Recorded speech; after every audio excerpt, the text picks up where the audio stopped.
This video is brought to you by Maths Art, the companion in your learning. Exercise 5.1 question number 4. इसमें क्या given है? If a point lies between A and B, एक point C है जो ए और B के बीच में lie करता है, such that A C is equals to B C. तो हमें प्रूव करना है कि A C is equals to half A B. इसे first explain by drawing the figure. तो सबसे पहले हम फिगर देखते हैं. इसमें दो पॉइंट है ए बी, उसके बीच में एक पॉइंट सी लाई करता है such that A C is equals to B C. Figure से इतना तो आप समझ ही गए होंगे कि जो हमारा ए सी है वो मिड पॉइंट है. तो हमें प्रूफ क्या करना है? ए सी हमारे पूरी ए बी का हाफ होगा. सॉल्यूशन की तरफ आएंगे. It is A C is equals to B C given in the question. अगर हम दोनों साइड ए सी ऐड कर दें, like A C plus A C is equals to B C plus A C. ये क्या है? When equals are added to equals, हम दोनों में ए सी ऐड किया है तो जो हमारा आंसर आएगा वो भी इक्वल होगा. तो A C plus A C would be twice of A C. और इधर देखो बी सी प्लस ए सी, इन दोनों को ऐड करके क्या बन रहा है हमारा? A B. तो finally we get twice of A C is equals to A B. अब ये जो टू मल्टीप्लाई में है वहाँ डिवाइड में चला जाएगा. तो finally we get our answer A C is equals to half A B. ये याद रखना कि अगर सी मिड पॉइंट होता है तो ए सी ए बी के हाफ होता है या बी सी ए बी के हाफ होता है. ये अकॉर्डिंगली जो पूछा है हम उसके अकॉर्डिंग सॉल्व कर देंगे.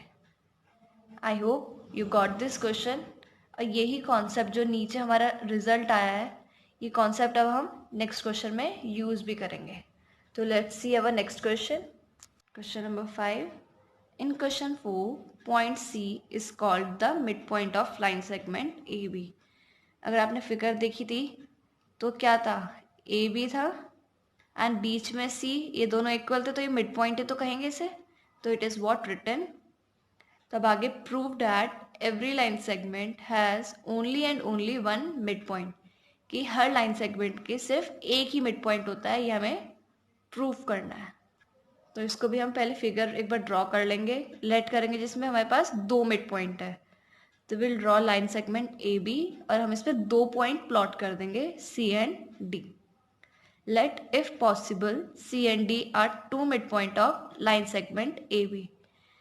इसमें क्या क्वेश्चन था कि एक ही मिड पॉइंट एग्जिस्ट करता है, हमें ये प्रूफ करना है. तो हमने उसका उल्टा लेट कर लिया कि एक नहीं, ये दोनों पॉइंट मिड पॉइंट है इसके. तो हम इसको प्रूफ करेंगे आगे. अगर सी मिड पॉइंट है ए बी का तो A C is equals to half A B. ये हमने लास्ट क्वेश्चन में किया था ना कि अगर सी मिड पॉइंट है तो ऐसे आंसर आएगा हाफ ए बी. तो this is what result we have used here. अब D is the mid point of A B. ये भी क्वेश्चन में हमने लेट किया था कि डी और सी दोनों मिड पॉइंट है. तो अब जब डी मिड पॉइंट होगा तो ए डी भी ए बी का हाफ होगा अपने लास्ट क्वेश्चन के उसमें ही. तो अब आप देखोगे कि जो हमारा ए सी था वो भी हाफ ए बी के इक्वल था और जो हमारा ए डी है वो भी हाफ ए बी के इक्वल है. तो things which are equal to the same things are equal to one another. We have read this axiom.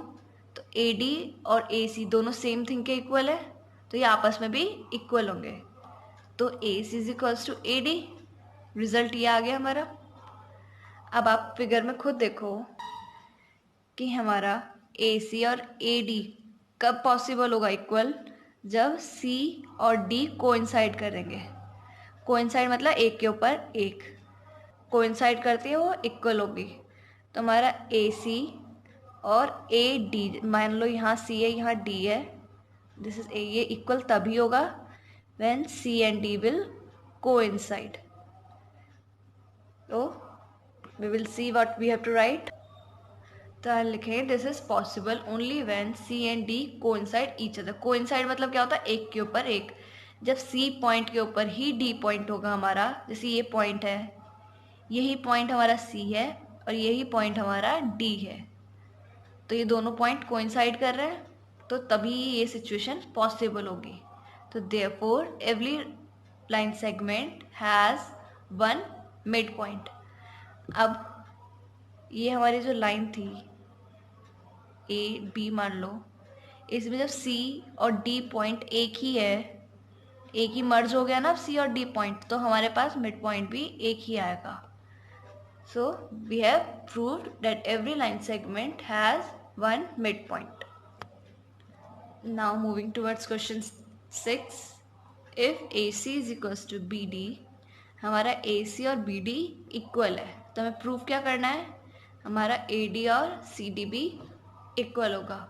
अगर आप फिगर में देखो, AC और BD दोनों में BC ये पार्ट कॉमन आ रहा है और हमें AB is equals to CD proof करना है। तो हम देखेंगे कैसे करना है। AC is equals to BD, it is given. तो अब आप यहाँ देखो, अगर हम AC में से BC माइनस कर देंगे तो हमारे पास क्या बचेगा, AB, और सिमिलरली BD में से BC माइनस कर देंगे तो हमारे पास क्या बचेगा, CD। हमें वही टर्म्स लानी है, तो हम दोनों में से BC सब्ट्रैक्ट कर देंगे। तो इसमें क्या होगा, AC minus BC is equals to BD minus BC, equals अब subtracted from equals, the remainder are equal. We have read this axiom कि अगर इक्वल्स में से हम कुछ इक्वल सब्ट्रैक्ट कर देंगे तो रिजल्ट भी इक्वल आएगा। अब आपने AC में से BC माइनस कर दिया, तो अगर हम इसे हटा दें तो हमारे पास क्या बचेगा, AB। सिमिलरली BD में से भी BC हटा दिया तो अब लेफ्ट विद CD। और हमें प्रूव भी यही करना था कि AB is equals to CD, तो वो हमारा एंड में प्रूफ होकर आ गया। इन टाइप के क्वेश्चन में जस्ट आपको जो कॉमन चीज़ होती है वो जस्ट सब्ट्रैक्ट या ऐड करनी है और फाइनली आपका आंसर आ जाएगा। जैसे फोर्थ क्वेश्चन में हमने ऐड किया था और इसमें हमने सब्ट्रैक्ट किया है।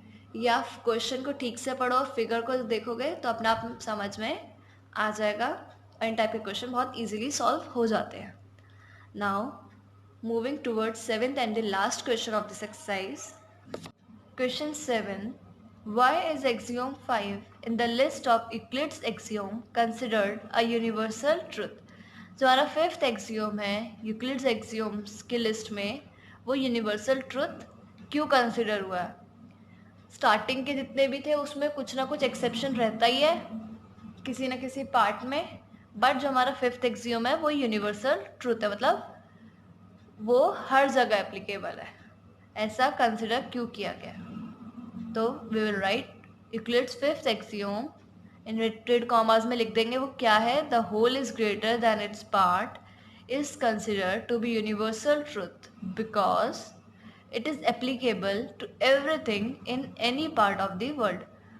वो हर चीज़ पे एप्लीकेबल है और वर्ल्ड के आप किसी भी पार्ट में चले जाओ वो चीज़ एप्लीकेबल होगी, कि जो हमारा होल होता है वो उसके पार्ट से बड़ा होता है। बाकी जो हमारे एक्सियोम से में उसमें एक्सेप्शंस हो कहीं ना कहीं, बट इसमें नहीं है।